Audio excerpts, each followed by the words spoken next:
Hello, everyone, and a very warm welcome to the opening of the Autumn School of Curating. My name is Corina Bucha, and I speak to you. I'm sorry, my phone just went on. So my name is Corina Bucha, and I'm speaking from half of the backstage of the Autumn School of Curating, which is a joint venture between Cluj Cultural Center and Art Encounters Foundation in Timișoara. I will shortly introduce this session this evening, and I will be accompanying the two speakers of this session, who is Hajnalka Somogyi, the course leader of this year's School of Curating, and Adrian Notz, which I will leave the floor to shortly to guide us through as we officially open the school. So the Curatorial School of Curating is a great opportunity for us to work between Cluj and Timișoara and beyond, and to meet on the common ground and the aims that we share between Cluj Cultural Center and Art Encounters Foundation, which is of creating opportunities for young professionals in the contemporary art scene to engage in a dialogue, to exchange knowledge, and to learn together. Before we open the conversation today, I wanted to say just a few words as we look into the previous editions of the school, which started in 2019 under the leadership of curator and writer Joanna Varsha, who proposed a conversation piece format as a trigger for exploring theory and practice of speech and dialogue. At the second edition of the school, Adrian Notz, who I also say hello to, has accepted the challenge to lead the course and proposed another provoking theme of the new now, which tackled into the well-disputed topics that drive contemporary discourse in art, activism, and beyond, as a starting point for building strategy and a vision on what is it to be done now, but also in the future. We are very happy and honored that this year of the Autumn School of Curating happens under the leadership of Hajnalka Somogyi, who has proposed the theme of self-organization as our guiding topic. So what awaits for us is a 6-day program in which participants in the school will engage in different activities and conversations with invited international artists and curators on the theme of self-organization as a proactive form of institutional critique.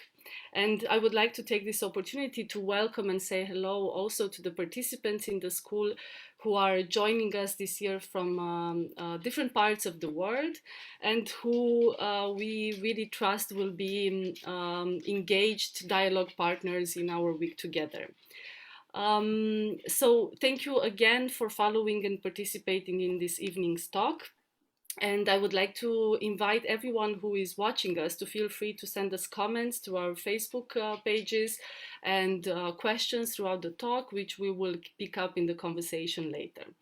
So I will continue by very shortly introducing and again saying a warm welcome and a big thank you to the course leader for the school this year, Hajnalka Somogyi, who is a curator based in Budapest and who since 2014 has worked as a leader and co-curator of Biennale Budapest, which she initiated, and which is one of the most courageous contemporary art programs that we always look up to from here. Hajnalka has also been an editor of art magazine Dadá, and her previous positions included that of curator at Ludwig Museum of Contemporary Art Budapest or Trafo House of Contemporary Arts in Budapest. Hajnalka has also co-founded different independent art initiatives in Budapest, such as Dynamo and Impex. So thank you, Hajnalka, for leading us through the school this year. And I would like to invite you to guide us through the topic and your thoughts on self-organization and more than that. Thank you so much, Corina, for this generous introduction, and also I'd like to express my thanks to the organizers for this invitation, and I feel really honored to be able to contribute, and I'm really looking forward to the conversations. Actually, I don't really feel like leading this thing more than, you know, contributing to it and perhaps moderating it, but I really see it as an opportunity to listen to each other and to learn from each other. I got the chance to meet the participants briefly this morning, and their respective practices really seem super exciting, and will create, I think, a fantastic opportunity to kind of pool all this knowledge together. Today, I will speak about OFF Biennale, and through that, well, case study, I hope to touch upon a couple of questions that are really pertinent when we think about self-organization. I speak as a practitioner, not as a theoretician, so most of my knowledge comes from day-to-day practice. Obviously, I try to kind of, you know, analyze and structure it, but still, it's like real life that's behind this talk, more than academic research. And I chose this theme for the school, not because I feel such an expert of it, or because it actually once again seems to have a momentum, but because it raises the most important questions for me. These are questions that are practical, theoretical, political, economical, moral, sometimes very pragmatic. And while constantly looking for clean blueprints, my colleagues and I, we are also constantly faced with the messy reality of it. So creating a working organization from scratch is already a challenge. And I have to say that most of us are just not trained to do that. But to concurrently already using this organization as a tool, as a platform to produce, to engage, to debate, to share is quite a task. So as my colleague Bori likes to say, Bori Salai, who is an avid biker, we are mending the bike while riding it. I think this is very true, even though I don't really bike, but I think it's true to the extent that it's really about practice and about persistence and creativity. There's this Beckett quote that I'm really drawn to: try again, fail better. I made an exhibition of a completely different topic like 12 years ago with this title, but I feel that in the past 7 years, I've been experiencing this as a lot. So it could be like a motto for what we've been doing. So I prepared a little visual presentation. So let me share it with you. And I try to navigate between the screens.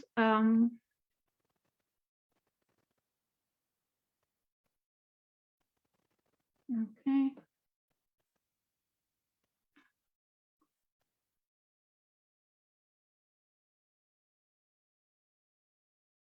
Yes, here we are. I hope you can see it. This is just the logo. This is an image of the first edition. Actually, it's an independent theater. And when the shutters were open, you could see Dan Perzsowski's drawings on the windows. This is also, the inscription is also created by Dan.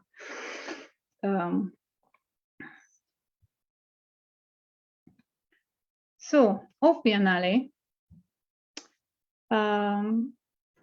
is an international contemporary event, which is civil and independent and state-free arts initiative. We will speak about each of these monikers, like civil, independent, and state-free, a little bit later. Now it's sufficient to say that it's organized on a grassroots basis by a micro association, by basically a very small group of people who founded an association.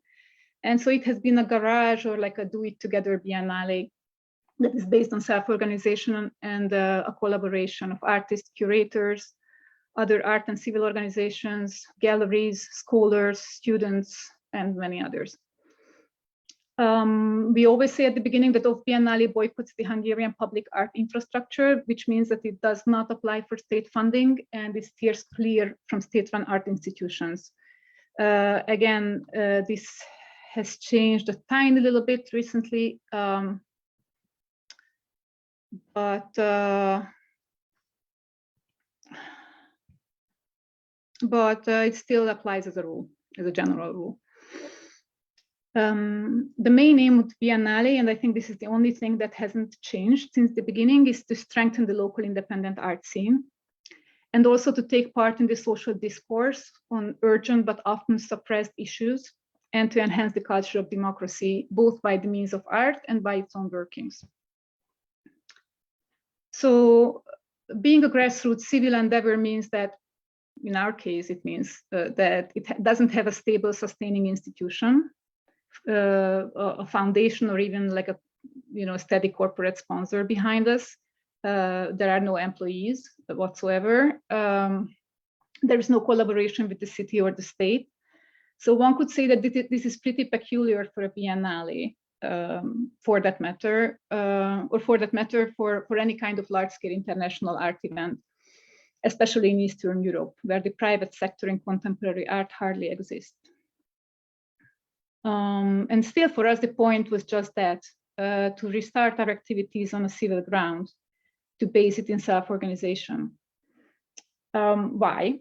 And why organizing a biennale in the middle of the European Union, right, where such festivals abound already? So why are we doing this, and why are we doing it this way? In order to get an answer, first we should look into what this civil ground means. In everyday discourse, civic and civil are often used interchangeably, but in more specialized discourse, let's say, or literature, there is a distinction made. What I found really useful is a distinction by Philippe Detachmer and Pascal Gallen in their intro to Art of Civil Action, and I will show this to you. That says that that the civic space is a place that is established or has taken root in policies, education programs, regulations, and laws. So you could think of schools or hospitals or, any other kind of institutions that serves the civil good. While the civil realm is a space that remains fluid, a place where positions still have to be taken up or created. That is, a civil space is made up by people and organizations that try to answer social needs that are not properly acknowledged and represented in the civic domain, right? So these would be like civil organizations, catering to the old, or runaway pets, or school children with, challenged family background, or, like these kind of complementary function that is set up by individuals can appear in every walks of life. But it means that the civil space is per definitionem a bottom-up arena, right? So it has to be bottom-up. It has to be self-organized. You find a lot of art in this domain as well, especially where the state does not provide many cultural services for its inhabitants. So if we go a little farther from the European Union, right? Sometimes the only way of creating contemporary art is if artists organize themselves, because there are no institutions for it. Right, but as in any European country, contemporary art in Hungary has long been part of the civic domain, which means that the social need for it has been acknowledged and served by the system, right? Actually, there is hardly anything that is outside the state-run system in Hungary in contemporary art. And also, as opposed to many ex-socialist countries, in Hungary, the defining platforms of contemporary art were already established or transformed in the 80s, or right around the changes around like 1990. So in the 90s already, there was a rich array of public institutions. That was not the case in some other ex-socialist countries after the changes. So in Hungary, this created an illusion that we already have a kind of Western type of institutional system in place. It proved to be an illusion, but for a long time we thought that we have a Kunsthalle, we have a museum of contemporary art, we have various non-for-profit spaces, public spaces for art. So we are kind of all set to have a Western type of contemporary art life. So for an explanation of our actions, like why moving outside of it, right, and why starting something from scratch, we should know the political context, which I assume that most of you are a little bit familiar with. So I won't spend much time with that, I promise. So as many of you will know, since 2010, it's been the coalition of Fidesz and the Christian Democratic People's Party that have been in power, that took over the country from a discredited so-called socialist leadership in the national elections. And ever since, quite profound changes have rearranged the country. As you can see here, it's like a very rudimentary, basic list. Centralization of public institutional systems that has placed institutions under strict political control, the introduction of a new constitution in 2012 that was without any parliamentary or public debate, the slow beginning of dismantling of democratic checks and balances, a new media law, limiting the freedom of the press, almost total takeover of both the public and the commercial media, and the appointment of loyal leaders in national authorities and public institutions. Despite the increasing opacity of governmental actions and networks, in the past years, the government's agenda of cementing its own power, and thus the road to wealth for a minority, has become quite apparent, partly due to EU investigations. So a loyal and powerful oligarchy has been established through the redistribution of public money. Newly implemented regulations compromise civil rights, and with the help of corrupted authorities, intimidate and hinder civil and political opposition.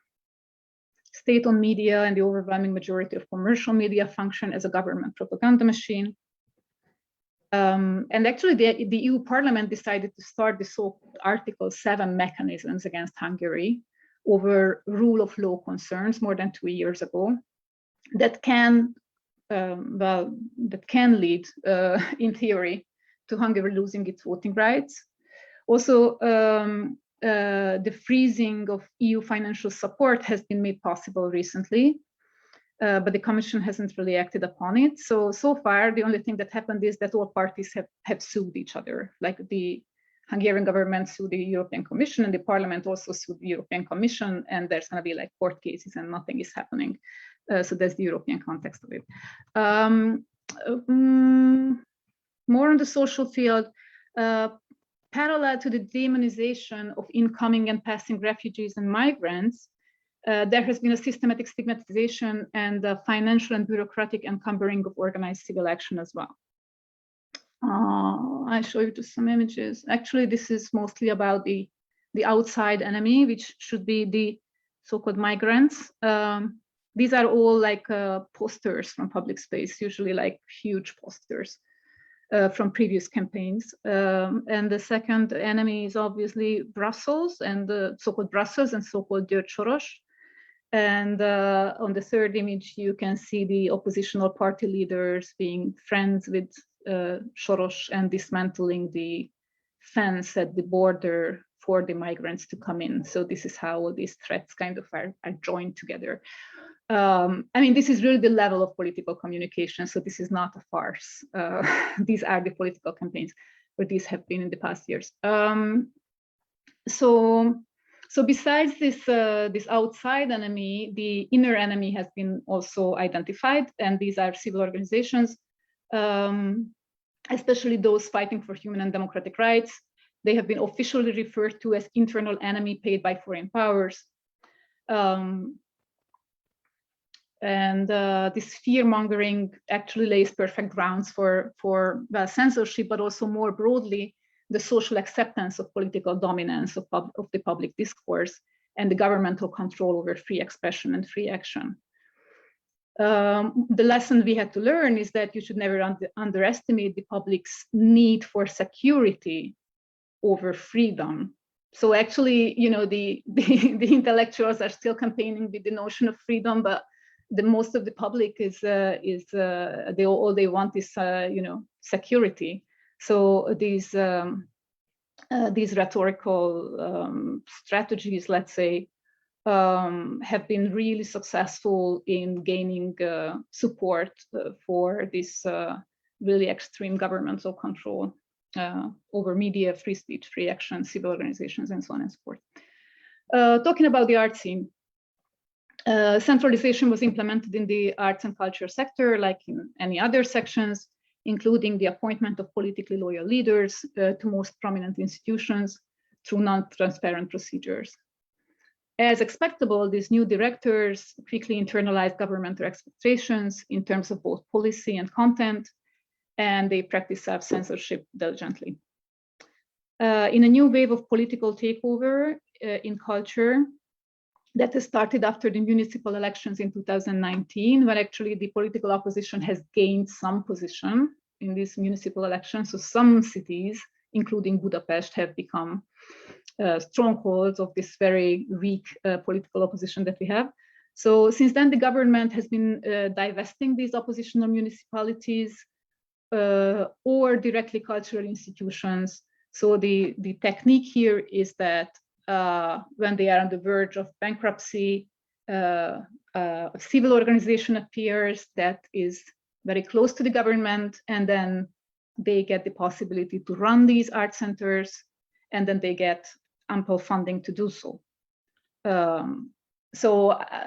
This is just a side note about, you know, civil organizations and their role vis-a-vis power.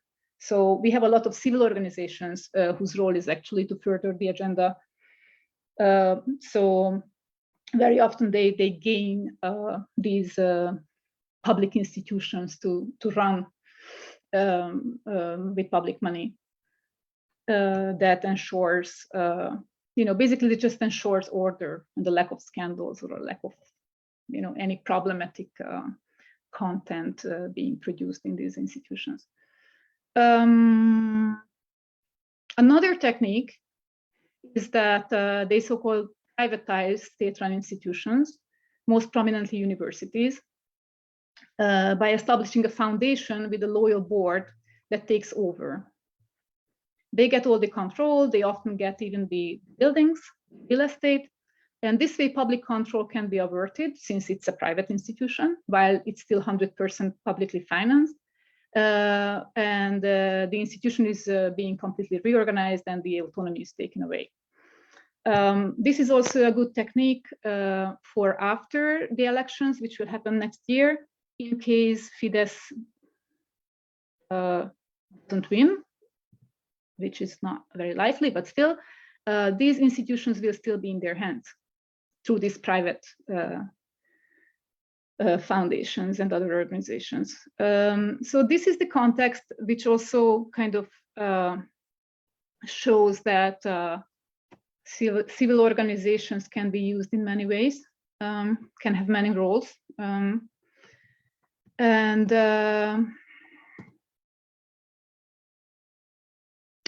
Yeah, so for us, speaking about OPNLA, that we started early 2014,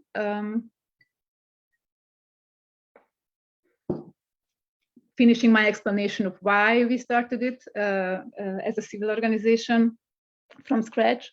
So one can say that in the field of contemporary art, just as elsewhere, the public infrastructure has failed the scene, right? So it doesn't provide a proper service in this field, and therefore civil action is needed.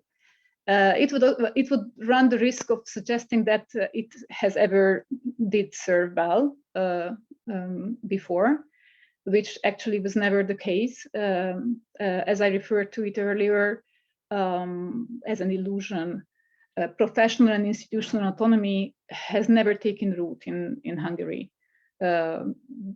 Before or since the political changes, it's just not part of the culture.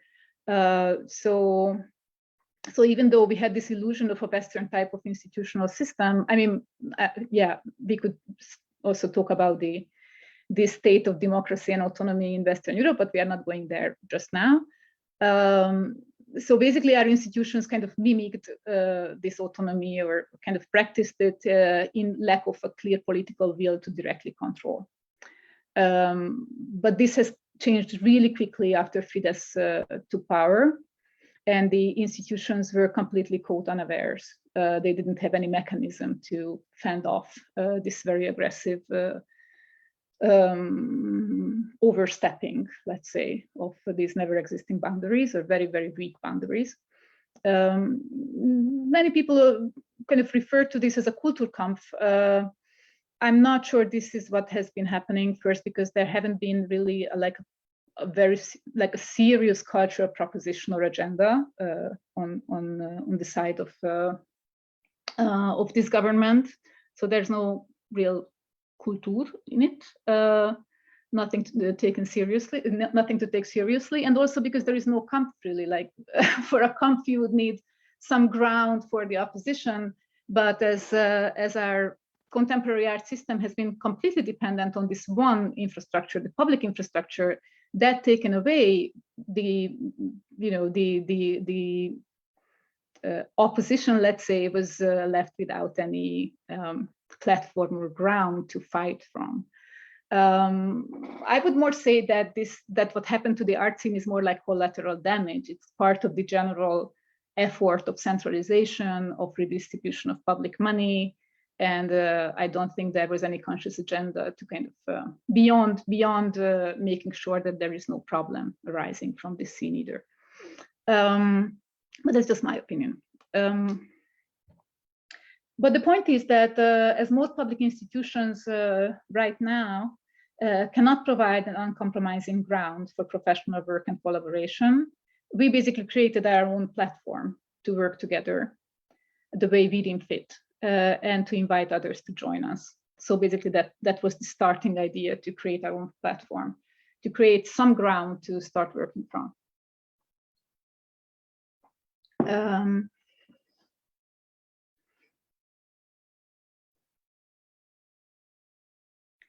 You know, it's often described like in a global scope that art institutions, while paying lip service to progressive social agendas, are merely the administrative organs of political power, and by extension to neoliberal capitalism. So we could say that there is nothing new in here in this respect. I guess it's just the proportions, I guess, that are extreme. Also here it's paired with an incredibly anachronistic, shallow, and very cynical idea about art that unites and pacifies on a kind of national level, and the very arrogant dismantling of even Western protocols of autonomy in lack of any societal resistance.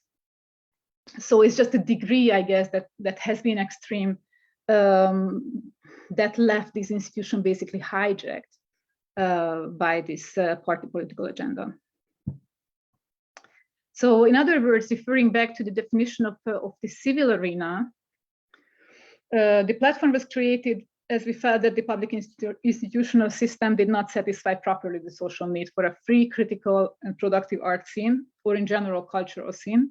Even worse, it had actively worked against it. I guess during the week we can see examples of that, but it's not, yeah, we don't have time for that now. And moreover, and it's very important, we felt that even though critique and political demonstrations were really important, they were not enough.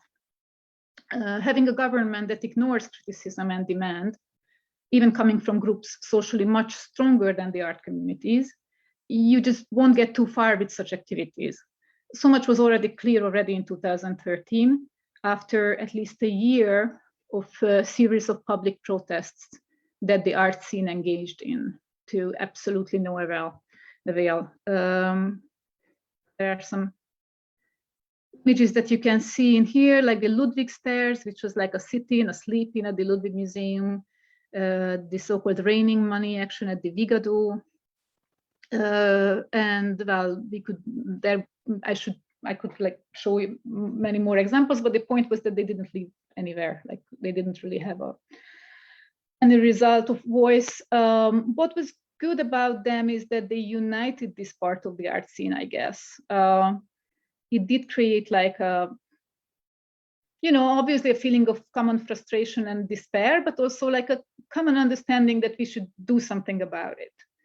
So I'm not saying that these were pointless by any means, but politically or institutionally, structurally, they couldn't really reach any result.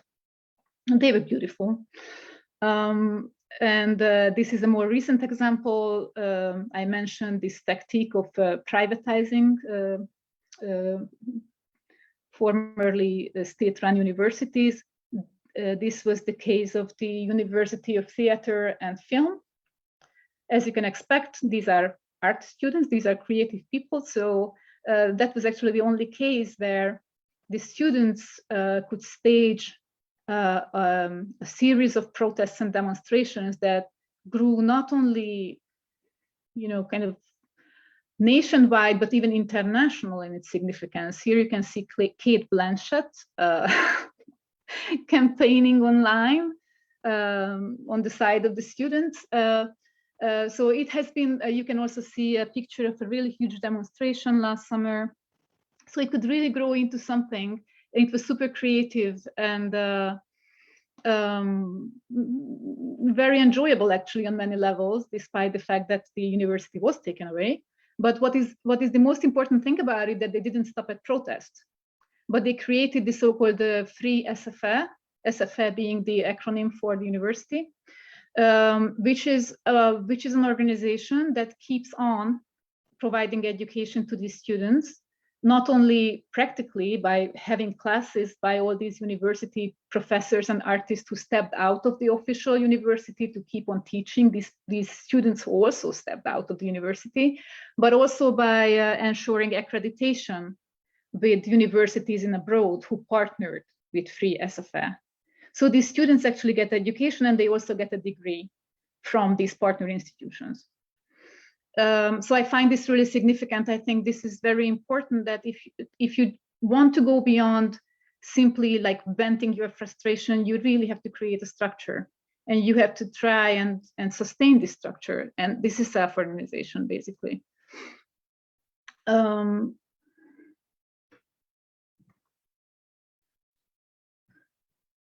So we decided to kind of use these thoughts that were articulated in previous criticism in our art scene and to turn them into action. Basically to assume responsibility and to develop and practice models of collaboration that present all these democratic values that the current system was lacking, which you can call an example of prefigurative politics, which we often refer to. It basically means that you start to create and enact a model that you think could be optimal among the given circumstances, and kind of prefigure a model that you think would be beneficial. And sometimes it becomes a reality, sometimes it's not. So the idea here was that by gathering the independent energies that were still out there in the scene, and the political act of giving these efforts a name, and that was off Biennale, we can make them visible, we can amplify them. So I don't necessarily agree with the idea that self-organized formation should be like so anti-branding, because actually giving something a name, making it identifiable, can make it so much more visible and powerful under certain circumstances.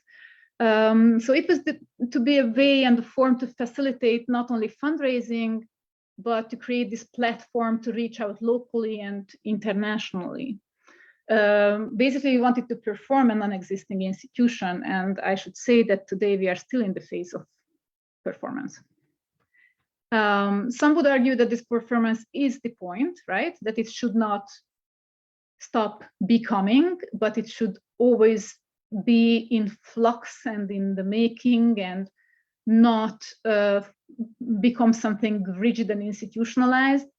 Sometimes I wonder, if some stability and the possibility of lessening the burden on the founding members, when, how in an institution, the positions basically transcend the starting group, right? If something becomes an institution, it means that the initial group of people can be replaced because the positions are already in place, right?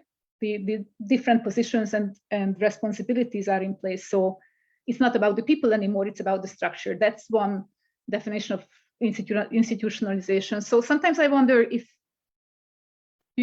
this wasn't such a bad thing after all for the efforts that we are, for the aims and the goals that we have in mind.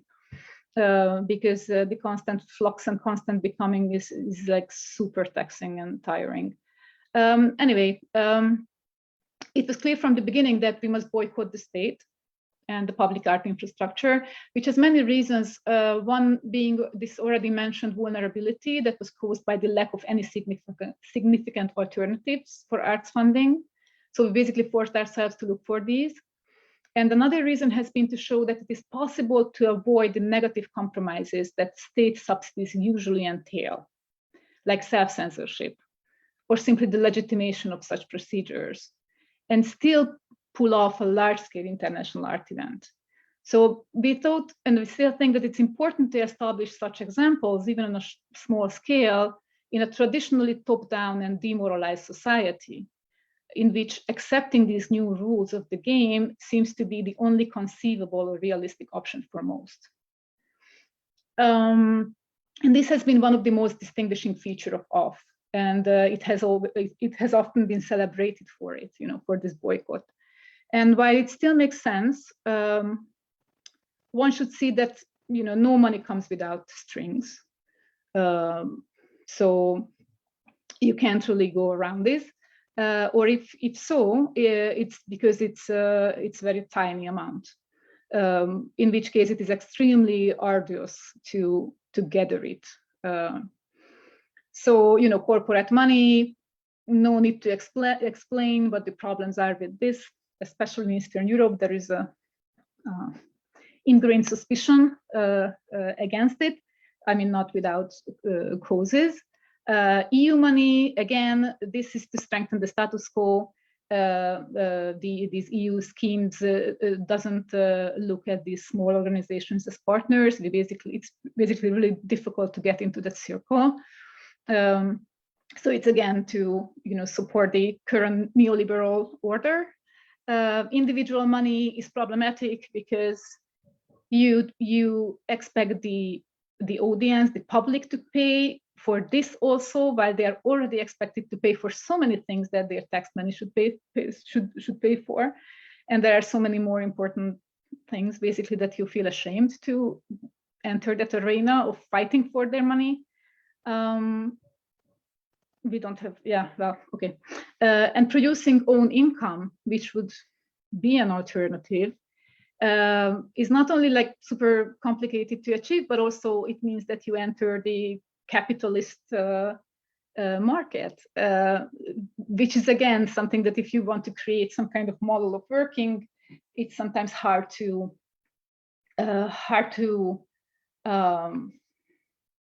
negotiate with. So this is where it gets complicated, right? Like you need money, but there are no simple ways of getting it. In our case, we are relying on many sources, so none of them are especially large scale, which kind of saves us from bad compromises or expectations that we don't want to kind of adhere to. But it also means that we are extremely low budget and really exhausted by fundraising.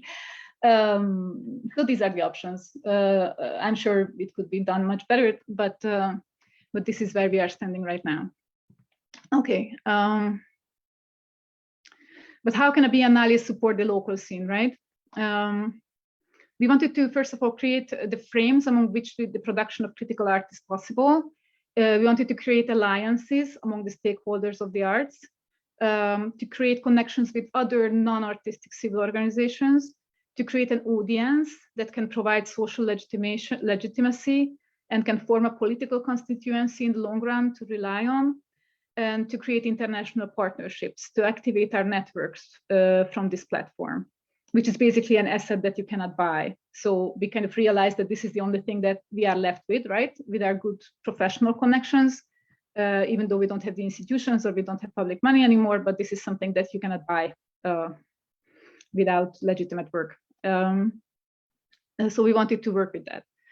The Biennale still works in a completely nomadic way, without an institutional background, major sponsor or employees. The infrastructure is minimal, temporarily available. Most of the money comes from Western cultural foundations and other foreign funding bodies, and 25–30% comes from Hungarian private sources. Plus, and this is really important, there has been an immense amount of volunteer and pro bono professional work, the proportion of which is slowly but surely decreasing. The first edition of the Biennale was presented in May 2015, with almost 200 programs in around 100 venues, artists from 22 countries, and 35,000 visits in 5 weeks, as much as we could count. It did not have a thematic frame. Through its size and diversity, it was a demonstration of civil energies and perseverance. So it worked as a defibrillator for the art scene. I'll show you some images. Kind of the logo. As you can see, it's even the Hungarian parliament we got into. This is an unused power plant, the control room, various like empty shops. This is for the stamp collectors headquarters, kind of 60s architecture. And yeah, this is the second edition that was presented in 2017. It was smaller, more focused. This time we put more energy into supporting new production, as institutional possibilities have been quite insufficient for most of the artists that we wanted to stand for. This time we decided to have a thematic frame, hence the title, Gaudiopolis 2017, the City of Joy, referring to a children's republic founded in the aftermath of the Second World War in Budapest. As a result, the program was much more coherent and straightforward. The story of Gaudiopolis offered a frame to reassess the implications of assuming civil responsibility, personal commitment, care, solidarity, education, community development, and the sustainability of democracy, as well as to rethink in this context the potential role of children, of playfulness, of joy, and of art. And of course, we always thought that that was the more, like the edition that we just had was the most difficult one. When we had the first one, we thought that, okay, this was the first, it cannot be more difficult than that. For the second edition, I actually had a newborn baby, so it was really a mess. So after I'd done that, I thought, okay, this cannot be more difficult than that. And then COVID came, and actually, I think the third edition of Biennale has been so far the most stressful and the hardest of all. It happened this spring, so 2021 instead of 2020, for which it was originally planned. We had to postpone it with 1 year. It again had a completely different structure. We decided to work with only 12 projects, each of them initiated by a smaller group of mostly quite young creators, young scholars, artists, designers, architects, anthropologists, philosophers, poets. It is a really nice array of collaborations of various people. It also shows a kind of a development of the Hungarian art scene into this more collaborative, more interdisciplinary direction, which I think is really a very good outcome of this difficult situation. So we focused on these 12 projects, which became 14 somehow at the end. And the title was, well, in English it's Inhale, but it's actually a title of a Hungarian poem that you should translate as a breath of air with an exclamation mark. So actually asking for it.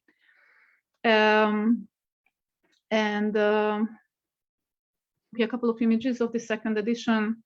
This is again, I mean, I just don't have time to explain, but you can see like the variety maybe, or the ambient of it. Right. So that's the visual design. Maybe I'm not getting into this. I mean, you can probably understand like how a breath of air can signal so many things that are pertinent to our current situation, from the climate crisis through the lack of freedom. And then when we came up with this title, we didn't even know how COVID will make people suffer in lack of, air in their lungs, or how George Floyd would cry out, "I can't breathe." That's basically started with many other incidents, the Black Lives Matter movement. So it's become a title that is like really chillingly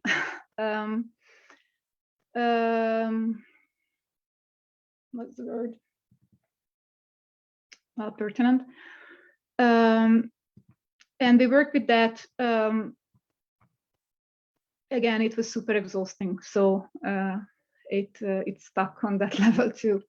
So today we can say that what started as a protest action, a critical mass type demonstration, has become a platform for art and civil engagement. What we learned is that creating a structure is essential in order to make change. The Biennale model still works for us, as it allows us to concentrate energies and funding and raise attention, strengthen our visibility locally as well as internationally. At the same time, there are certain features that distinguish off from in-stream biennales. Instead of a festival kind of fireworks model, prefer local anchor and continuity more and more. So we have long-term engagements that will ultimately break with the biennial rhythm. So if we have a good project, we keep on doing that. We don't finish it when the biennale ends. And instead of growing our infrastructure, we prefer to grow our network. And I think some of the challenges for the future lie exactly in that, to broaden our network and to be part of collaborations with non-artistic civil organizations locally, and also with artistic organizations internationally. And to finish, I will keep some of this for tomorrow. But just the examples of this latter note, we recently established or co-established the East Europe Biennial Alliance, which includes the Kiev Biennale, the Matter of Art Biennial in Prague, the Warsaw Biennale, and the Survival Kit by CCA Riga.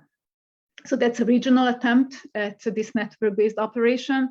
And also we have been invited to be part of the so-called Lumbung Interlocal network that was established by the artistic team and basically Ruang Grupa in the framework of the upcoming document of 15, which will give us the possibility to not only contribute to the exhibition in 2022, but to also establish a long-term collaboration with these organizations that are really, on a global scale, like from around the world. So these are very interesting and very challenging new projects, and I think I should really stop to keep time for questions. So thank you so much for your attention, and I'm happy to answer to any questions you may have. Thank you so much, Hajnalka. Oh, sorry, I have some images of the third Biennale. May I show them to you too? Of course, please do. Okay. I also have your newspaper in my room. Maybe I can show that also. Yeah, well, the newspaper, that's a special issue. we will talk about it, I'm sure. One of the compromises. Okay, can you see, right? So these are just images, but this shouldn't stop you from posing questions, because again, I'm not going to be able to speak about each of these. It's just to give you an impression. Okay.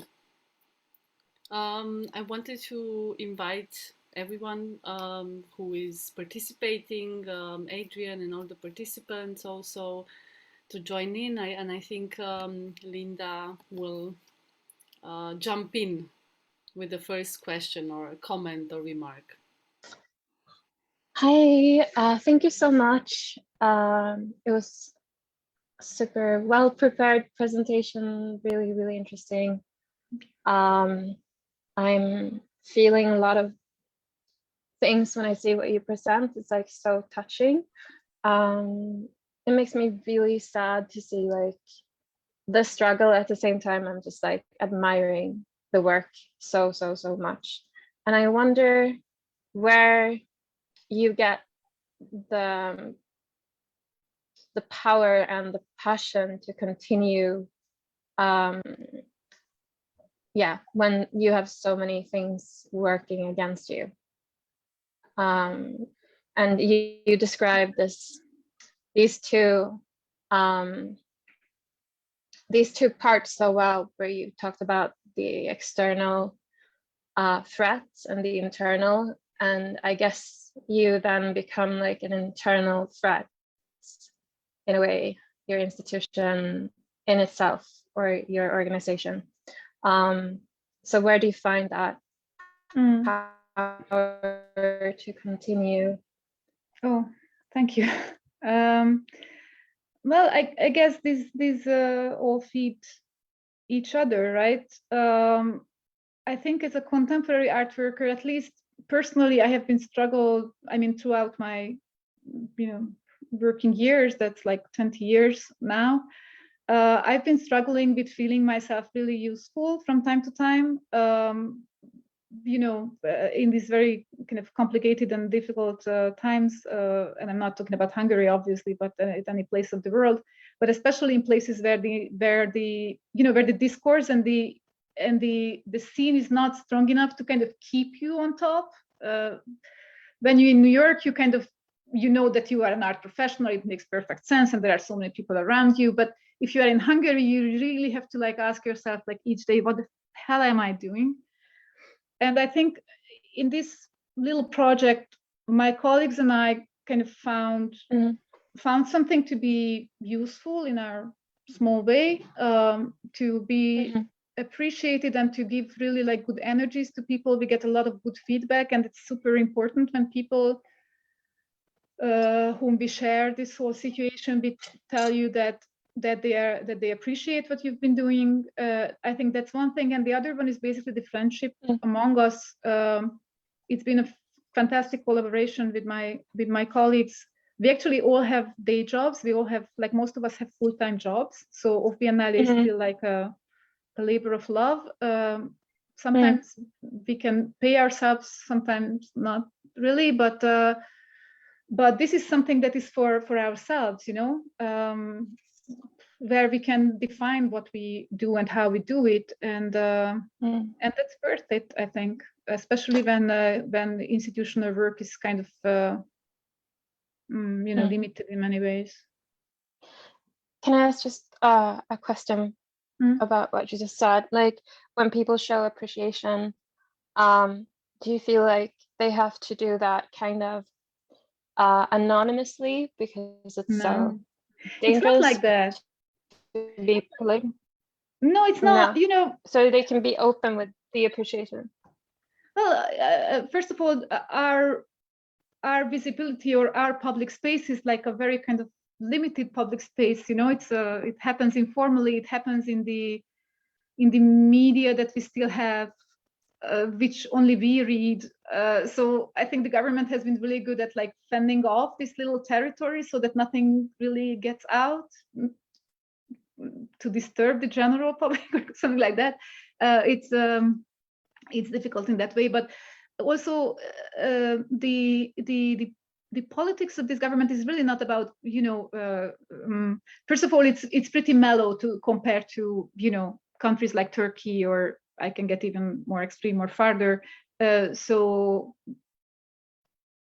people do get harassed, sometimes even like led away from the country, meaning intellectuals, but it's usually not about creating heroes and martyrs. It's better just to ignore it and to not let it become visible, which they can perfectly do because they have the media. And so, we can say whatever we want to each other. It's just that it's very difficult to get beyond those circles, the choir that they already converted.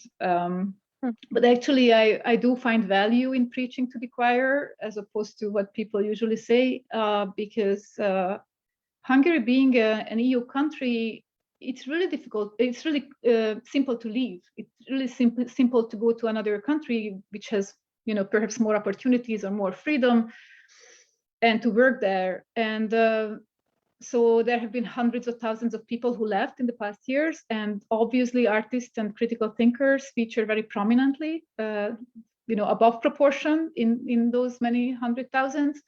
So for the remaining few, I think it's important that we still have a conversation going on, that we still kind of show that we exist to each other. Obviously, we have those moments of success when we can really get beyond that.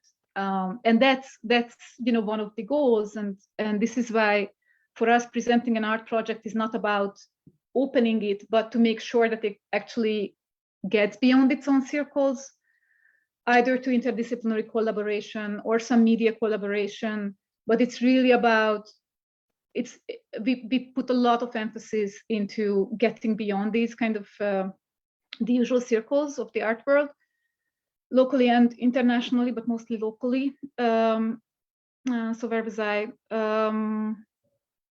I don't know. I kind of lost my thread of thought. But point is that that it makes sense to preach to the already converted. Yeah. Okay. Thank you. Hello. Hi. Can you hear me? Yeah. Oh, I stopped sharing. Sorry, because I can't really see you. Okay. Yeah. Maybe I should turn on my video. Hello. Thank you, Hajnalka. It was very interesting. I really appreciate everything you are doing with your team. I was just reflecting a bit on the text you wrote for this program related to these interdependencies that exist between institutions, between the market you mentioned, and self-organized initiatives, and how we can recognize this potential of long-term collaborations. So I was like wondering how this reflects in the work you do through the Biennale, through Off Biennale. And you also mentioned you are creating these interventions in many spaces in Budapest. And I was wondering, like, are these spaces part of this infrastructure of the establishment, or are they outside of this? And how open are they to collaborate for this education? Right. Yeah, so the boycott that I mentioned means that normally we do not collaborate with any public art institutions. So the spaces that you have seen are empty shops, independent spaces, out of use industrial sites, public space a lot, private spaces, whatever, out of use power plants. So really spaces of many kind, but we try to establish collaborations with other independent organizations that do have a space. So we prefer those to just like empty whatevers, to have this kind of connection, to strengthen each other, especially in the earlier editions when we had so many programs. Actually, then almost all of these spaces participated in the first edition of the Biennale. So it was really like this vast array of the existing independent scene, which, in the normal working, you just don't feel. We were also frustrated that, everything is kind of taken away. And it was really fantastic to see in the first Biennale that all these energies are still there, and we can produce such a really large scale thing together without any public money and without the public infrastructure. So, if you live in Eastern Europe, you know how big a thing is that. Slowly we realized that this is not really the type of help that the scene needs. This is only one of the good things about self-organization, that you can change it anytime and reorganize yourself anytime you want. You are not stuck with the institutional protocols that are defined by some authority. And so each and every time we worked in a different structure, and we put more and more energy into new production, because we felt that a more engaged, more long-term curatorial, financial, logistic collaboration is what the scene, and especially the young producers, need, much more than just having a festival of like a month of your exhibition is part of the Biennale and you are left on your own. devices in terms of realizing it, which was the first model. So therefore, the Biennale is actually getting smaller, but the collaboration is really getting deeper, and we prefer that a lot. Quite some of the collaborations that we've had for the third edition, we will carry on for Documenta, for the next edition, for other venues. Right now, the Kiev Biennale, I mentioned this regional collaboration. So the Kiev Biennale is actually co-curated by all these members of the Alliance. So one of the exhibitions that we produced for the last of Biennale has been adapted to the Kiev context and is currently shown there, if you happen to go there or to just check the website. So yeah, we also work a lot with civil organizations here locally. For example, just to give you one, we have this project called Roma MoMA, which is to imagine a non-existing museum, like a transnational museum of Roma contemporary art, just to pose the question if it makes sense or how it would make sense to realize such a thing. And we had a Budapest chapter within the Biennale of this Roma MoMA project. And the mediation program was developed in collaboration with UTSU, which is a civil organization in which young Roma university students or young intellectuals go to schools and have discussions with kids about ethnic minorities and the incredible prejudices and oppression that the Roma community in Hungary still faces, dismantling these prejudices and racism with the kids together. So they were our partner in this project, and we will keep on working with them for the Documenta. So yeah, we do work with non-artistic organizations, we work with art organizations, the independent ones, and we work regionally with other art organizations. Also, this Lumbung thing is going to be something along those lines, even though we can't really experience it that much yet over Zoom. But I also have to say that in this past edition, we made one exemption. We worked with the Budapest History Museum in the frame of this Roma MoMA. I'm sure we will have the time to discuss that more in detail later on.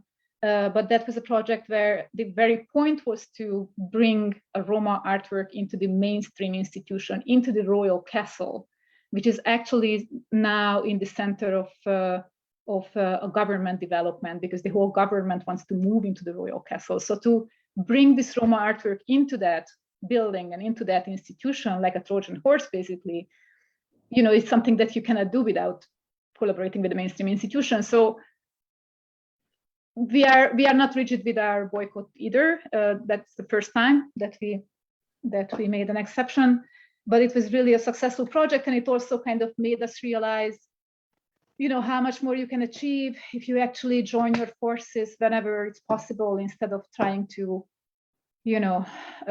work completely outside, which actually, yeah, referring back to your question, doesn't even exist, because you live in this world, and when you fundraise, when you work in the city, you keep meeting that reality and have to deal with that reality anyways. I don't know if I answered the question. Yeah, I spoke a lot. At the end, it makes much more sense. I know. I mean, related to that interdependency, because I can see how, like, I'm quite familiar with how Ruang Rupa works, and the fact that they are open to collaborate with the market, with other institutions, like global institutions that can fund their projects, and there is always this constant negotiation. And as far as I've seen from your presentation, it seems like you are trying to resist and to be more, less dependent.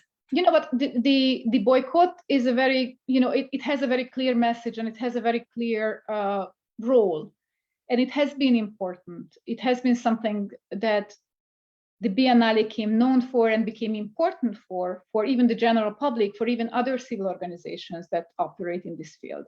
And also, like locally, this boycott makes sense because it's communicable or something. But we have worked with commercial galleries. We did have some corporate support, small scale, in kind, but still, obviously, in these cases, we try to find those whose values are not directly opposed to ours. So we would not go to, companies that really harm the environment when we are talking about the breath of air. But we had such collaborations. Again, yeah, it's a constant negotiation. It's very small scale. So also there are private collectors that we like to call our friend circle, who have helped us. It's €1,000 each, so it's again a very small amount, but they also help with their ideas or with their knowledge in law or in real estate. So we are trying to develop that too. And again, even if you decide not to take money from anybody, but to develop or somehow produce income yourselves, which is often referred to as an alternative, right? Then you enter the capitalist market with all the competition and all the business models and again, the investment or whatever. So I don't think there is real independence from this world that we live in. True. Yeah. Thank you. Hajnalka, maybe in continuation to this conversation, and maybe one last input before we continue with Adrian's talk also. I was wondering in the dynamics that you described, there is a very thin line between reactive and proactive, and this is also something that you touched upon in your introductory text for the school. Of how we can do institutional critique in a proactive way, or where is something that you build from a reactionary position, let's say. And I was wondering if in the history of the Biennale, if you ever felt like you had to do a big step in reorganizing the self-organization, so to speak, and what provoked that. What made maybe sometimes take some decisions that changed some of the things that you started with, even if it's in terms of personal involvement, infrastructure. Yeah, I really don't want to rob more time of Adrian's talk, so just a quick answer: constantly. We have been constantly reorganizing our structure. It's always chaotic. It's always under structured, and it's always imperfect and not serving the current goals. And the goals are always changing. So yeah, it's a constant reorganization. But that's the fun part too. Probably also an exhausting part, but right. Yeah, I imagine it keeps you going all the time, and it keeps you think all the time. Yeah, exactly. That you work with and so on. And also finding new energies has been a very good thing, I guess. Yeah. Thank you so much for this first input, and I'm sure this will fuel the conversations in the next days in the school. So for the continuation of this evening, we also have, as I mentioned at the beginning, Adrian Notz with us, who fortunately is still interested and committed to join us through the program this year, and who has been leading the program of last year's autumn School of Curating. So just a few things to introduce Adrian, who I have to say he's the only one besides us who are working in Cluj, very much physical in Cluj and joining us from the office of Cluj Cultural Center at this moment. So Adrian Notz, he's at the moment a curator at the ETH AI Center and also at Tichy Ocean Foundation. He goes by the titles of King of the Kingdoms of Elgaland-Vargaland and Chevalier de la Tombe de Bakunin. He is also known as the artistic director and part of the famous Cabaret Voltaire in Zurich. And before that, also, he was head of Department of Fine Arts at the School of Design in St. Gallen. Our connection to Adrian goes beyond the Autumn School of Curating, as recently he has also been mentor, and he offered his guidance in our project of developing the European Center for Contemporary Art in Cluj.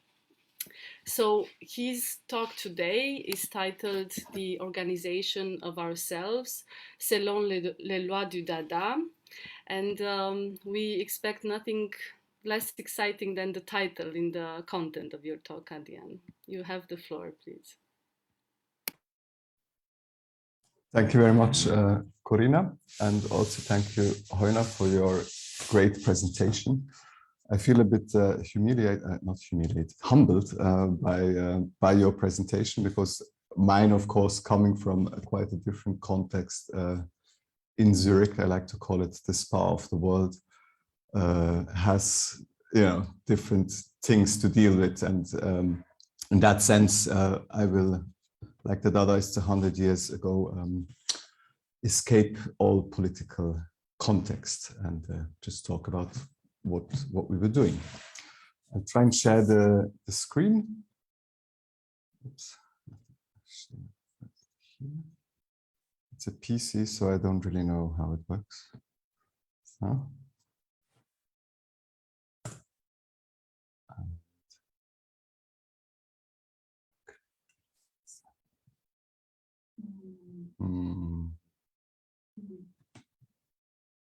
Squash it.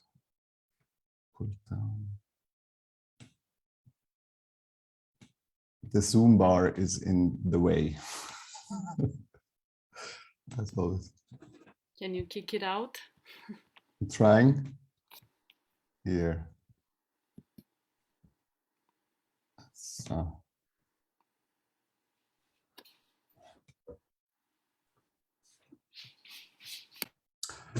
Okay.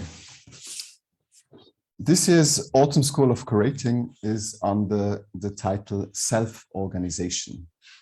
To be honest, I have no clue of or about self-organization. I would not say that what I do or did can be seen in the context of self-organization.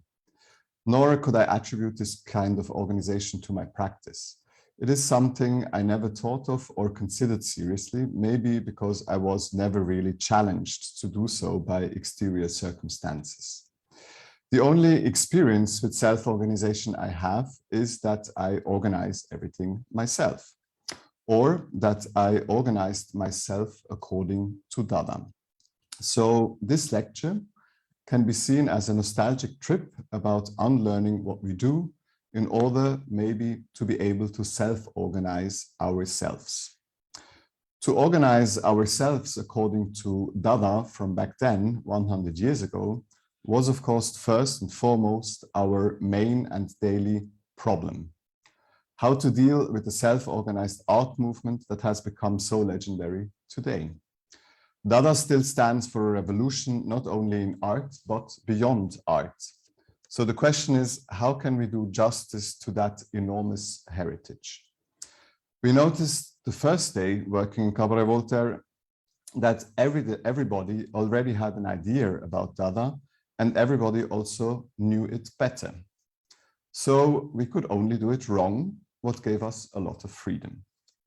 This doubt has been inscribed in our daily work so that we ask ourselves every morning under the shower, how do we relate to Dadá and deal with it? How do we relate to the avant-garde and deal with it?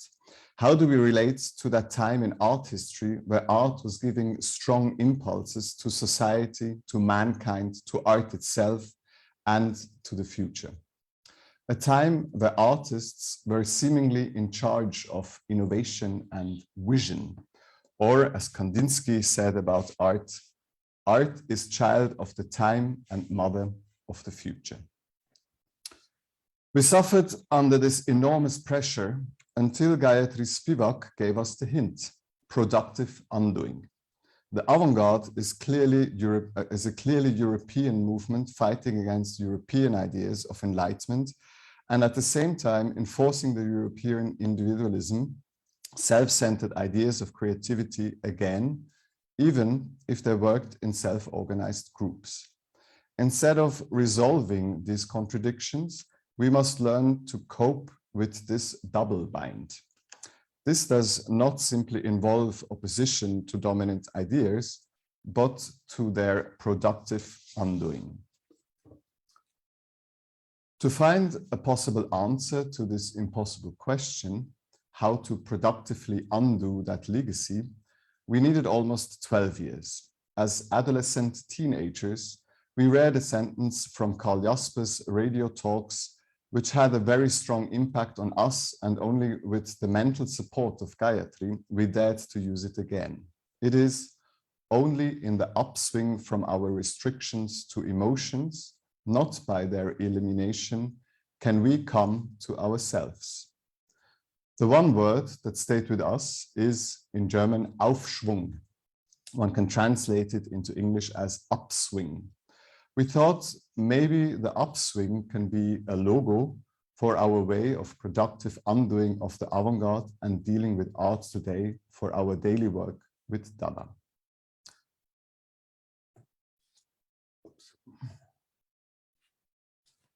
And suddenly the signs started to appear everywhere, like with the Swiss curator, super networker and program director of the Serpentine Gallery, Hans-Ulrich Obrist, with whom we organized some symposia, who love to say, invent the future with elements of the past. In Obrist's sense, we can get acceleration in the past, we can fall down from the here and now, the present, into the past to upswing ourselves to a future. In a critical manner, Gayatri might add. Of course, this was what we were trying day for day. And of course, we failed to reach the critical level of Gayatri's philosophy. We found the sign again in the tropical forests of Cuernavaca, where David Alfaro Siqueiros lived, one of the big three of Mexican muralism. He said, "Para prever el porvenir hay que conocer bien el pasado y retratar con exclusión de todo espejismo documentalmente el presente." Now, we were not quite sure if Siqueiros managed to portray the present with exclusion of all illusion.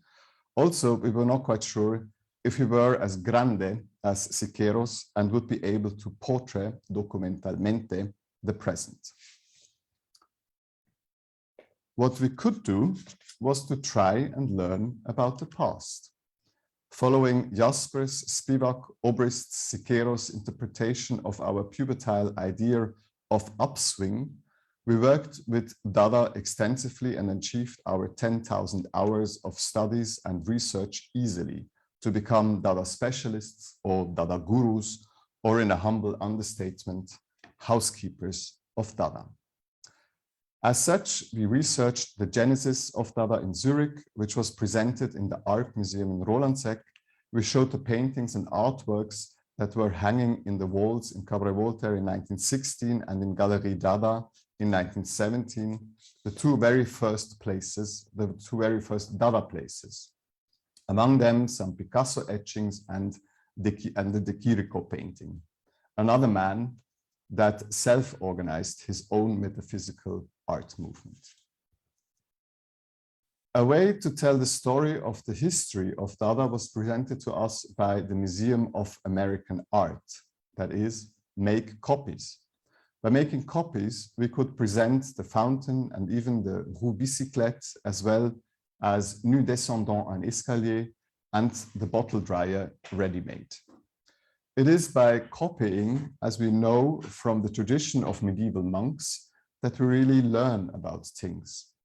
It gave us an in-depth understanding of the way these artists were thinking and working, a kind of reenactment.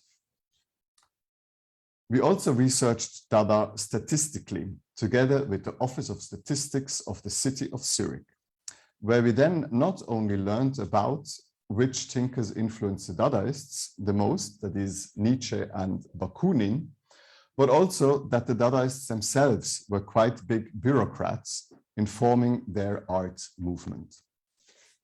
Especially our young Romanian boy of Jewish origins, Tristan Tzara, loved to make lists of all the members of the Dadá movement. So we put all the names, 165, and all the places from Einhod to Kolkata from Bucharest to Mexico City, on the ceiling in the basement of Cabaret Voltaire, and therefore created a crypt for the Dadaists, to which we Dada pilgrims can come and pray.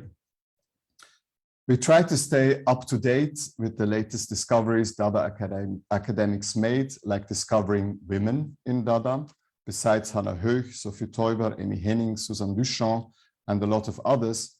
The Dada Baroness was one of the greatest discoveries. Her life and work also questioned the authorship of the, as it was proclaimed in 2005, most important artwork of the 20th century, the fountain.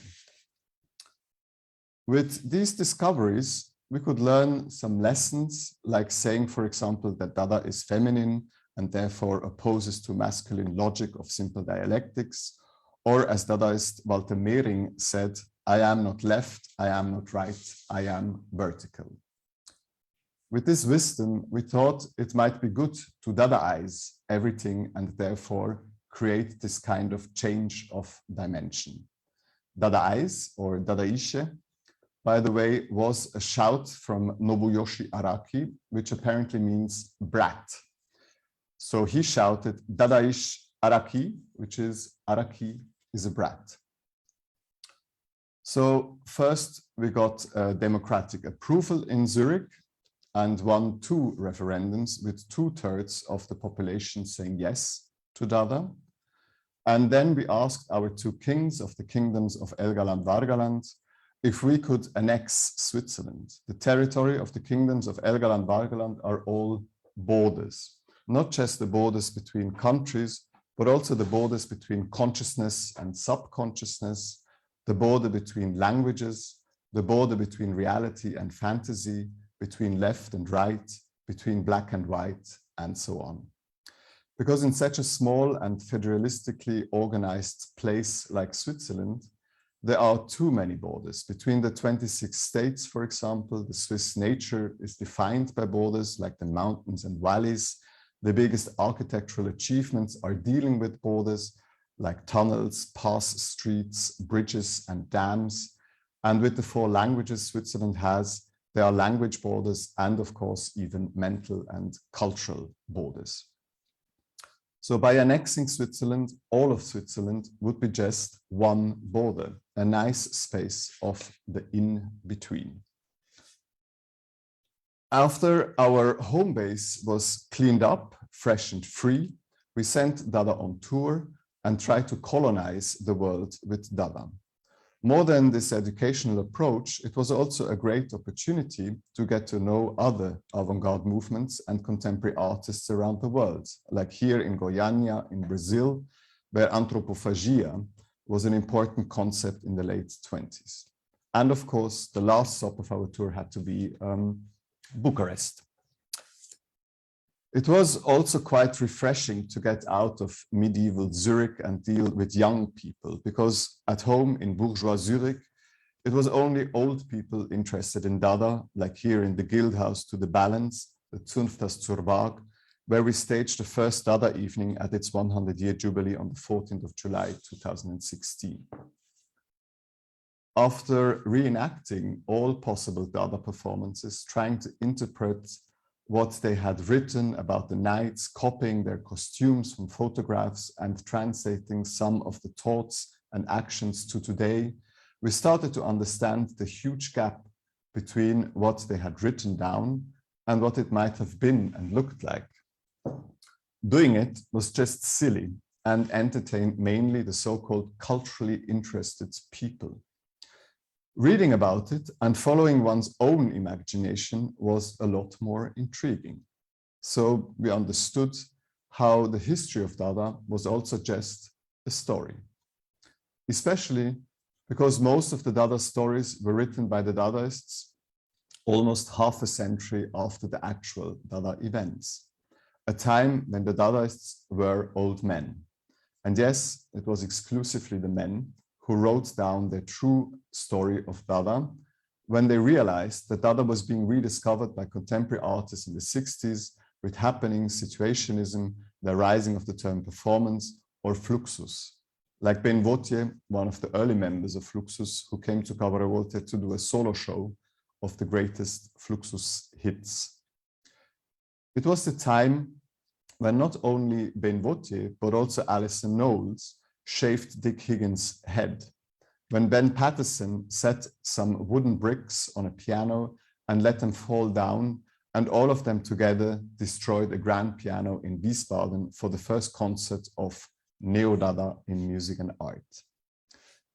The line of the so-called Neo-Dada then continues with artists like Dan Graham, who back then made first experiments with film cameras and mirrors, or a bit later with the upcoming of punk with artists like Fischli and Weiss, who created their artistic practice in the context of the Zurich punk scene in the 70s. Experiencing these last survivors of greatly revolutionary times in art, times where art and protests seem to go hand in hand, and also seem to have an effect on everyday life and student movements in Europe, our trust in Dada was enforced even more. We started to believe in Dada, Dada became our religion, and we needed to rock that religion. So we did an officium. That is the daily service of praying that you do in a Catholic monastery. We did an officium for all 165 Dadaists for 165 days straight, every morning at 6:30 in Cabaret Voltaire to present one of them. We did not just want to get to know Dada, but we wanted to get to know each single one of all the 165 Dadaists. We hoped that by this brainwash to get the ultimate Dada bliss.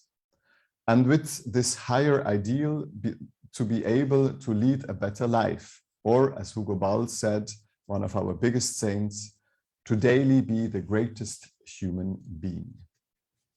And finally, after getting to know all of Dada, leading our whole lives after Dada, praying to the Dadaists like saints, listening to and learning from the last survivors of Neo-Dada, becoming real experimenting subjects of Dada, we came to understand with all possible implications that Dada is Dada. We started to feel like one of these old white men whom we had met and invited a lot, and who explained the world to us, gave us good advices, and corrected us. We became one of these old men, a specialist, whom you just needed to say Dada to, and who could not stop talking for at least 1 hour. We finally were a Dada automat. To feel fresh and young again, and to stop talking and start doing something, we went to clean the banks in Zurich with some activists like the Yes Men and Reverend Billy from New York and Wojna from Russia. As mops, we rubbed our bodies against the banks, trying to clean their dirty business investments, especially in tar sand mining, fracking, and other things that help to produce the end of the world. After this action, the UBS Cultural Fund gave us a recognition award of 20,000 Swiss francs. So in a way, they paid the bill for our cleaning service of the bank. We even followed the call of the radical Russian art activists Wojna for help and smuggled them into Switzerland, naively thinking that we could actually help them. After spending all the UBS money on a midwife for the birth of the youngest Wojna member, on all the things like furniture, cooking devices, hi-fi sets, Wojna and their kids destroyed in neatly organized Swiss homes, and on lawyers to help them get asylum in Switzerland, we had to understand that we were just dealing with vandals, exploiting naive idealists like ourselves, and that Wojna didn't have anything to do with art. So we searched for counsel from the personification of the contemporary social media art, our Swiss compatriot Hans Ulrich. He loves to oppose seemingly lost or forgotten, or even better, not yet discovered artists and art movements with contemporary art, contemporary artists and architects. We organized 3 symposia together where we try to oppose contemporary artists and architects with Kurt Schwitter's Märzbau. The most inspiring session was with Jona Friedman, another very old man, but beautifully charming and sweet. He said lovely simple things like, intelligence starts with improvisation, or act without planning. Sentences we still use on a weekly basis. For him, März and Märzbau was mainly a strategy or a method, a way of thinking that one could describe as erratic, dynamic, or self-generated. He had this idea that architecture should mainly provide an infrastructure in which the user, that is, the people inhabiting the place, can change the housings and apartments according to their needs in a self-organization way. This idea he called März World. And together with him and Thomas Saraceno, we created the contemporary Märzbau and invited over 50 international artists to lend small works that we could put into this new Märzbau, similar to Kurt Schwitter's, who had objects and artworks by his friends built into his Märzbau. Also, Zaha Hadid was inspired by Kurt Schwitter's Märzbau. Therefore, we went to Galerie Gmuszynska at Paradeplatz, where also the UBS Bank is, and told them to do a Kurt Schwitter's show, and Zaha Hadid should do the architecture for it. Unfortunately, Hadid died before the opening, but she had already made the plans for the show and was very excited about this small project. As it happened to be Hadid's last work, the architecture is still in the gallery and can be seen today as well. So when Kurt Schwitter said that he would like to erect März stages all over the world, that he would like to see them arise, we can answer him today that he actually managed. We are erecting März stages all over the world, and his ideas are inspiring artists and architects.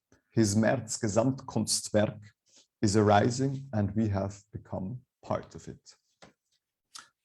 The idea of presenting historical dimensions and contemporary potential of certain Dada topics could also be executed with a more national approach, like here with the exhibition Dada East, the Romanians of Cabaret Voltaire, where we presented the origins of Dada in Romania to Romanian contemporary artists, and therefore not only made Tristan Tzara, Marcel Janco, and Artur Segal, and a lot of Jewish Romanian avant-garde artists Romanian and not French again, but also gave the contemporary Romanian artists an art historical identity, as Lia Peshovsky said. Here we got a hint from Ciprian Murshan's work, Choose, on how the double binds could be resolved, how Dada is not either Coke or Pepsi, but both, and how opposing the past and the present could be very tasty. Tasty like the opposition of the Dada Baroness with Lady Gaga. The Dada Baroness, Elsa von Freytag-Loringhofen, was seen among the Dadaists in New York as a personification of Dada. She actually carried the ready-made idea even further and not just declared a pissoir to be an artwork, but herself. She said, "I am art." Lady Gaga even told us how to become art. Discover your inner freak. Contemporary Swiss artist Thomas Hirschhorn likes to say that he is a soldier of art. His inner freak is to fight for art in general.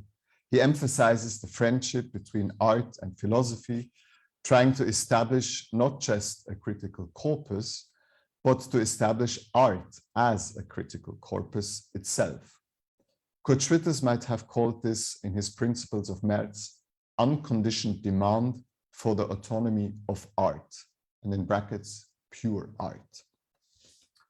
Another contemporary artist who fights for the unconditional autonomy of art is the German Ameise der Kunst, the ant of art, Jonathan Mese. He goes even further and demands a dictatorship of art, die Diktatur der Kunst. He quite naively, but very aggressively asks, why can it not be art that is in charge instead of politics, economy, sociology, or even religion? Art is, according to Mese, die total versachlichte Sache, the total objectified objective. We have seen that all kinds of regulation of the living together of mankind have failed up to now, even and maybe most devastatingly still democracy. So he demands, since almost 20 years now, that we let art rule us. The personification of art we can also see very beautifully with Arthur Craven, boxer and poet, nephew of Oscar Wilde, hotel thief, sailor, orange plucker, cowboy, chauffeur of the chancellor, lover of poet Mina Loy, who wrote the first feminist manifesto. With Cravan, the Dadaists had another personification of Dada, as they said. After he had fought against Jack Johnson, the first black heavyweight boxing champion of the world in Barcelona, and traveled the ferry boats with Trotsky to New York, he was introduced to the Dada scene in New York by Francis Picabia and Marcel Duchamp. And together with Swiss artists Kerim Seiler, we reenacted Cravan's Odyssey and followed his traces from Lausanne to Paris, to Barcelona, New York, to Newfoundland, and finally to Mexico City and Pochutla, where he disappeared in November 1918.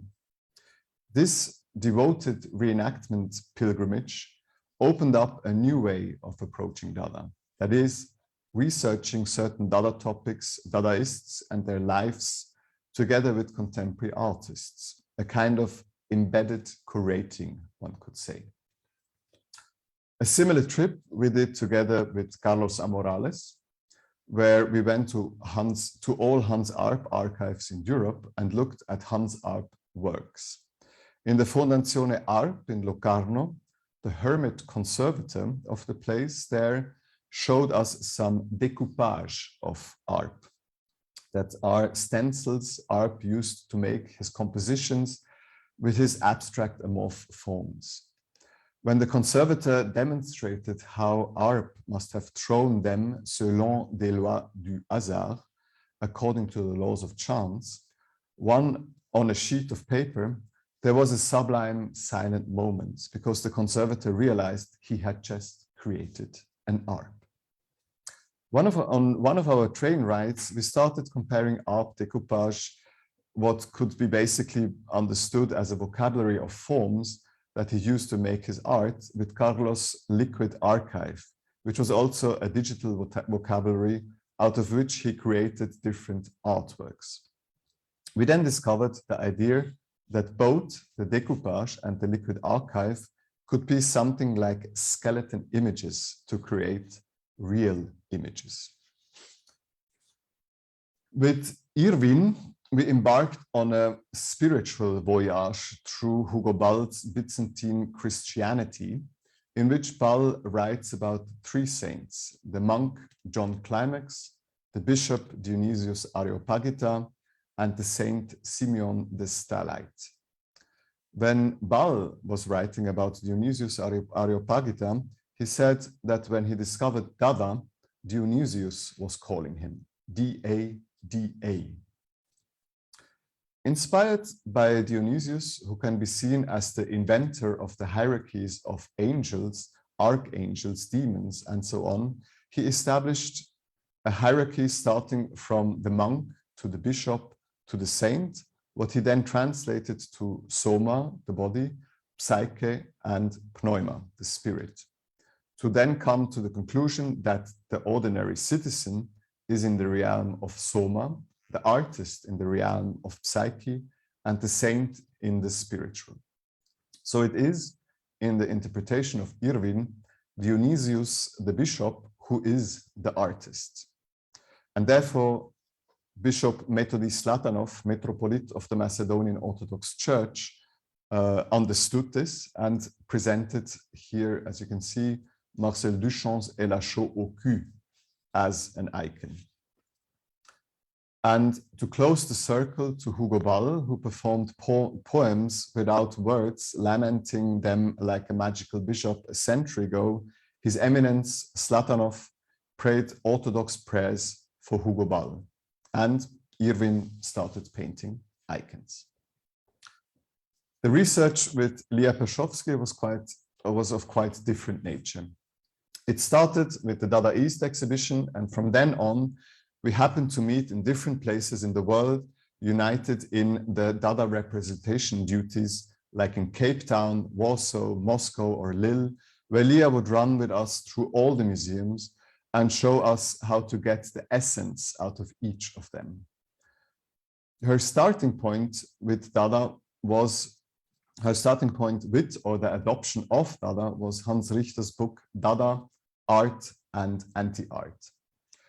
And from a Romanian perspective as well, she embedded this new thread into her alternative art history, and we even created a small Dada survival kit together. Equipped with this survival kit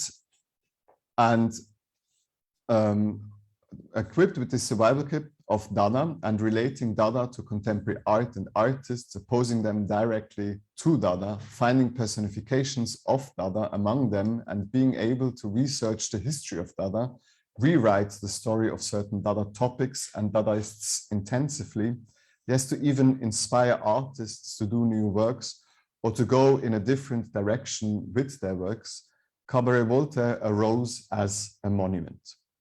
It became a resistant monument, like Jacques Rancière described it in his talk, Is Art Resistant? Resistance has an active and passive meaning, resistant like the resistance of a stone or a table that you cannot move or penetrate, and resistant, of course, like opposing and fighting for something to change.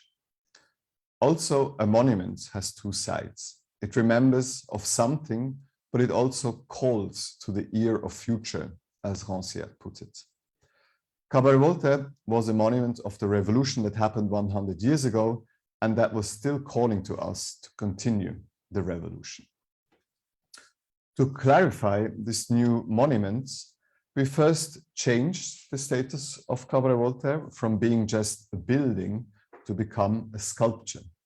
It became an artwork that could also be bought in the art market for 19.5 million Swiss francs. And the buyer, in that case, possibly an art collector, would not become the owner of a building, but of an artwork, the sculpture, Cabaret Voltaire.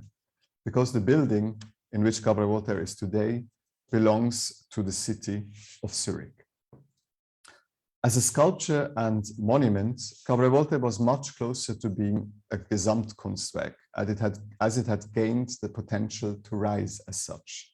To understand our obsession with Dada and the concept of a Gesamtkunstwerk better, we researched together with artist Una Seemann, Harald Seemann's daughter, her father's archive in the Getty Research Institute on Dada and obsession. We came out with 5 topics: Einmanntheater, Hugo Ball, Museum of Obsession, Bachelor Machines, and the tendency to the Gesamtkunstwerk. And Una created a copper stage in Cabaret Voltaire. And as you know, copper is a very good conductor and it also looks nice. So this stage was in the crypt of Cabaret Voltaire, right beneath the hall where Dada was born in 1916. The pillar you see in this image connects the 2 spaces with each other, so that the pillar in the maternity room of Dada was also out of copper. Like this, we would almost, like a steam machine in the belly of a ship or the basement of a grand hotel, reload the identity of Dada.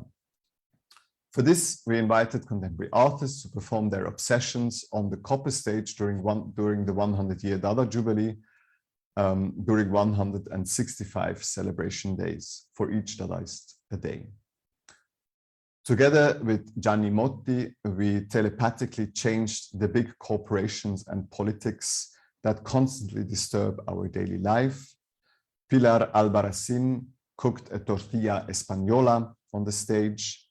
Lily Renaud-Devar waxed the stage with lubricant, and together with her students, they taught us to be real teenagers. and a former group, and the group of former Grupo Empresa members performed from nothing to nowhere for a whole week on the copper pyramid in the catacomb. Carlos Morales, together with Philippe Eustachian and Enrique Arriaga, performed an Antonin Artaud concert, aiming to get to the dark side.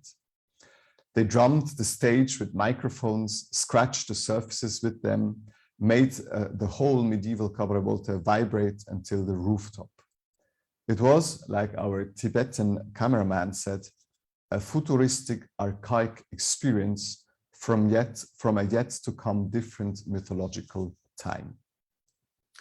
Like this, Cabaret Voltaire became much bigger than a building. It got a size that was sublime. It was sublime and uncanny. It was a sublime and uncanny monument placed in the heart of crystal clean Zurich, like the installation Weisswald by Claude Levesque in Cabaret Voltaire. Not just his reference to Schwarzwald, where philosopher Martin Heidegger taught about the uncanny, but also the physical experience itself. There was a very strong stroboscope, and the tree trunks revolved, made the visit in the crypt of Cabaret Voltaire to be a sublime experience. After the obsessive recharging of Cabaret Voltaire with the copper stage was established, German artist and Manifesto 11 curator Christian Jankowski turned Cabaret Voltaire into a guild house, Zunfthaus Voltaire, Cabaret der Künstler. It became the guild house of the artists. Jankowski added the guild to the 26 medieval guilds that already exist in Zurich.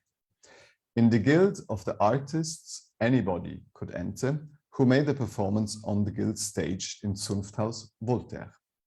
Here you can see the entrance performance by Austrian performance group Gelitin.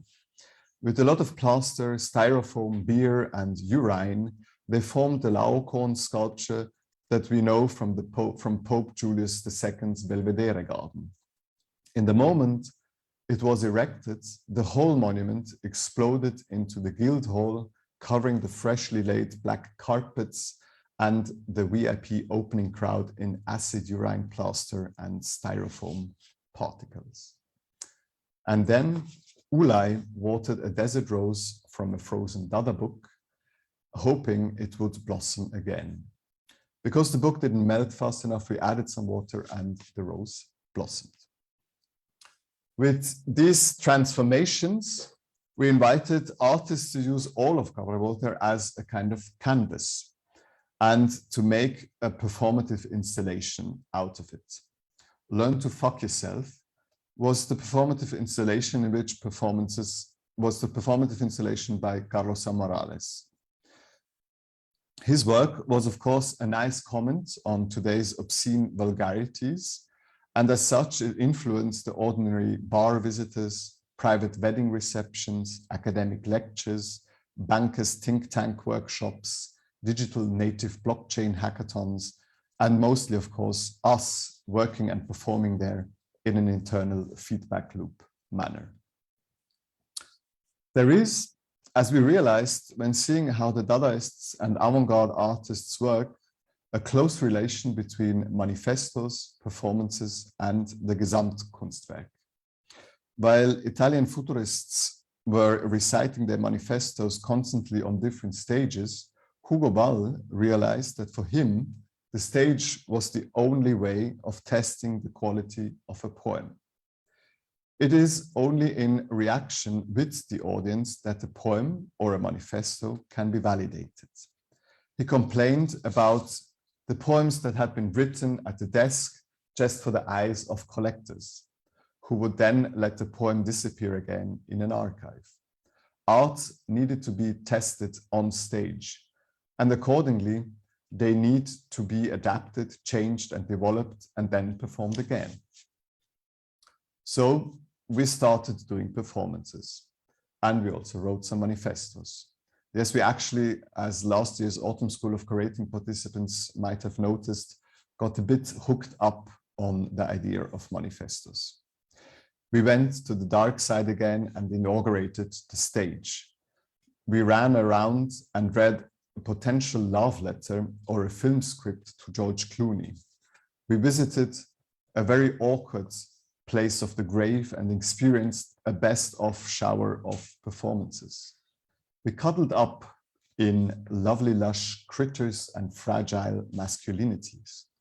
We sat around the bonfire and silently listened to 27 poems like the 27 senses by which Anna Blume is loved.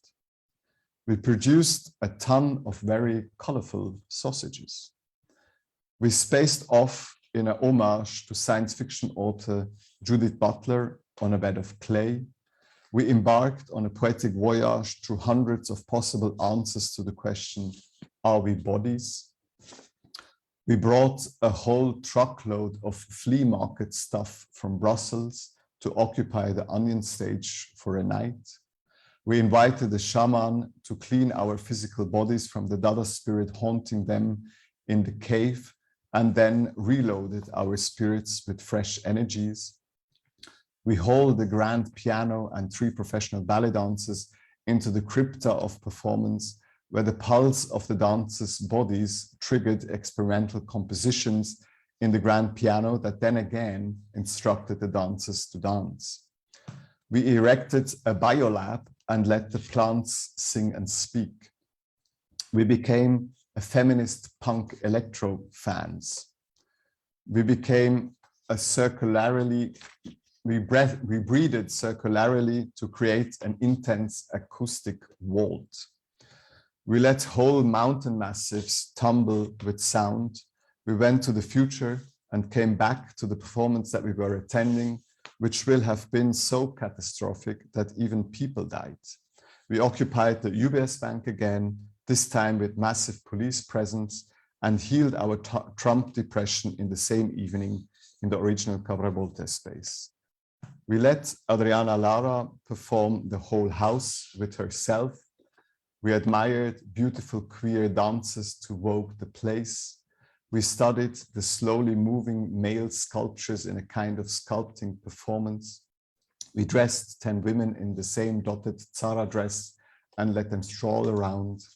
And we examined death and dying on stage and felt it when dancer Jean Capet presented Rudolf Müllerev's 1991 Death on stage. Finally, we were overcome with an avalanche of intense fury, so that the performances became so intense in our performative installation that we had to start to leave the house. Walking around the medieval neighborhoods at first, we settled in another building, which we called residency. And there finally, we came to relax and start to realize that by doing all these performances, portraying the present documentalmente, as Siqueiros demanded, with some espejismo and illusions, of course, performance was an experimental laboratory of research for new forms, or as the Dadaists might have said, new art. We did again what they did. And we understood that with this concentration on the presence, where we try to loosen up structures and get in between things, we actually expanded the present eternally, like in an exponential curve. We had expanded the present to that point that the future had ended. So we returned to David Alfaro Siqueiros' studio in Cuernavaca, and he built his whole villa into the museum and opened up a first gate to the labyrinth of the end of future. What is not necessarily a bad thing, possibly a very freeing and funny idea. And we had just ended the avant-garde idea of future. We escaped the ghost that had been haunting us for a century. We got rid of the idea of total artworks for an utopian and grand future. We unlearned Dadá and could now freely relate to the mystical past and catastrophic present. Opening up 3 vast plateaus of possibilities, full of unseen amoebic critters and oceanic algae, we finally managed to mix the Pepsi of the past with the Coke from the present and gulp it down in one sip and enjoy it. And therefore, we finally managed in the last Autumn School of Curating to really self-organize ourselves for a new now. Thank you. Thank you so much, Adrian. I think your presentation is also a direct illustration of how you can tell the story of a story in a very exciting way. I would like, we have a few more minutes until we close this this first very public evening of the Autumn School of Curating. I'm happy the last image in your presentation is very illuminating, I think, of the new now. I would like to ask maybe some of the participants here and some of the participants from last year, maybe if they want to jump in with any reflections or anything that they can relate to from your presentation, please give me a sign and let me know. And Hoini also, you're invited to jump in. I was just wondering before anyone else takes the word. I was thinking that your presentation kind of made me think that in a surprising way, and don't take it in a pejorative sense, it's also an illustration that you can have fun in Western institutions somehow. Or in Western countries, I don't know. Do you feel like that's the case? Would it be the case if it weren't about Dadá or not? I think we had like this whole performance thing I was showing you had the title Fun and Fury. So I think we need to have more fun and we need to have more fury as well, because I think a lot, that's also what Hoini was saying with this, you know, quite often you have a too academic and theoretical approach to things. And I think, especially looking at the avant-garde and the Dadaist, they were having a lot of fun and fury. So of course we should have more fun. We should try and aim for fun, but also not hold back fury if there is fury.